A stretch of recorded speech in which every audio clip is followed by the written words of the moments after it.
வணக்கம் நண்பர்களே, இன்றைக்கி தான் நான் ஹயாலன் திரைப்படம் ரிலீஸ் ஆகிருக்குல்ல. ஸோ ஆஃப்டர்நூன் ஷோ பார்த்துட்டேன். இப்போ தான் நான் ஷேர் பண்ணுற கொஞ்சம் பர்சனல் ஒர்க்கெல்லாம் முடிச்சுட்டு இப்போ தான் ரிவ்யூ வீடியோ பண்ண முடிஞ்சது. படம் எப்படி இருக்குது அப்படின்னு நீங்கள் கேட்டிங்கன்னா, ஃபஸ்ட்டு அந்த படத்தை நான் எப்படி எதிர்பார்த்து போனேன்னா, முழுக்க கிட்ஸ் என்ஜாய் பண்ணக்கூடிய ஒரு ஃபன்னான மூவியாக தான் அந்த மூவி இருக்கும் அப்படின்னு சொல்லி ஒரு எதிர்பார்ப்போட. அது மட்டும் இல்லாமல் அந்த இயக்குனர் ஒரு 7 வருஷமாக அந்த ஒரு படம் பண்ணதுனால கதை கொஞ்சம் பழசாக இருக்கிற மாதிரி ஃபீல் இருக்கும். மற்றபடிக்கு விஷுவல் ட்ரீட்டாக இருக்கும் அப்படின்னு நம்பி தான் போனேன்.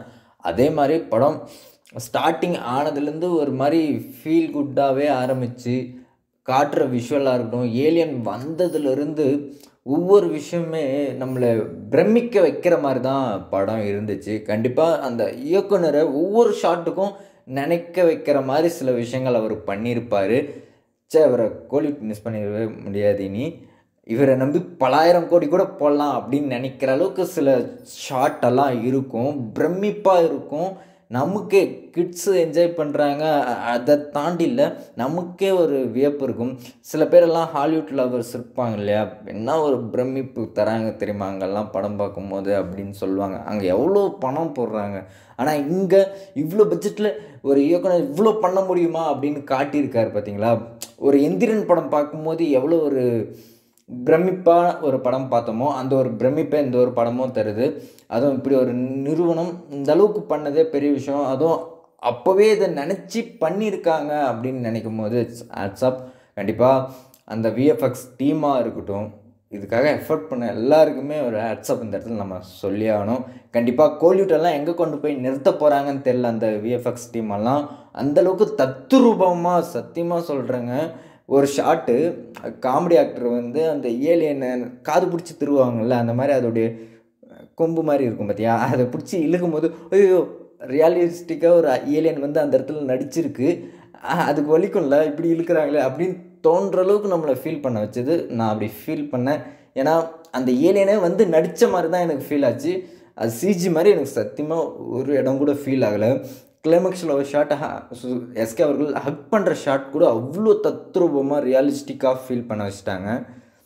சூப்பராக இருந்துச்சு. அதோட சாங்ஸ் கேட்கும் போது ஒரு சாங் கூட இம்ப்ரெஸ்ஸே ஆகலையே.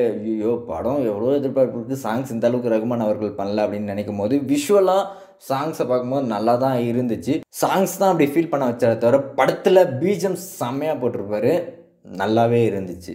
அதுக்கப்புறம் ரொம்பவே இம்ப்ரெஸ் ஆன ஒரு ஷாட் வந்து கார் சேசிங் மூமெண்ட் தான். அன்பரி மாஸ்டர் வந்து 2-3 இடங்களில் அவர் வித்தை காட்டியிருக்காரு இந்த ஒரு படத்துக்காக. அவருக்கும் இந்த இடத்துல ஆட்ஸ்அப் பண்ணியானோம். அது மட்டும் இல்லாமல் எதிர்பார்த்து போனோம்ல காமெடி மூவி மட்டும்தான் இது அப்படின்னு நினச்சிட்டு போனால், இந்த படத்தில் காமெடியும் இருக்குது, சென்டிமெண்ட்டும் இருக்குது, சஸ்பென்ஸ் அண்ட் ட்விஸ்ட்டும் இருக்குது. கதையை எதிர்பார்க்குற சில பேருக்கும் கதையும் இருக்குது, பிரம்மாண்டமான விஷுவல்ஸும் இருக்குது, ஸ்டண்ட்டும் இருக்குது.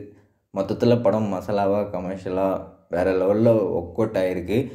பொங்கல் அன்னைக்கு நம்ம ஃபேமிலியோட ஒரு படம் பார்க்கணும், எல்லாருக்கும் பிடிச்ச மாதிரி இருக்கணும் அப்படின்னு நினச்ச ஒரு படத்துக்கு போனோன்னா அது கண்டிப்பாக அயலன் பொங்கல் தான்.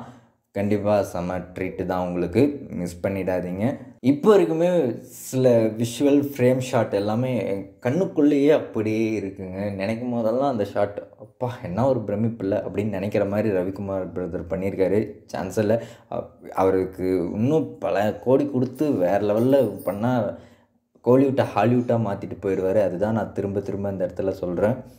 செம்மையாக பண்ணியிருக்காரு. அதுவும் எஸ்கே அவர்களுக்கான இன்ட்ரோவும் க்யூட்டாக ஒன்று பண்ணி இன்ட்ரோவில் வேறு லெவலில் ஒரு சஸ்பென்ஸை கொடுத்து எஸ்கே அவர்களெல்லாம் ஃபைட் பண்ணால் இதெல்லாம் ஓவர் இல்லைன்னு சொன்னவங்க எல்லாருடைய வாயையும் அப்படியே அடைச்சிட்டாரு ரவிக்குமார் அவர்கள்.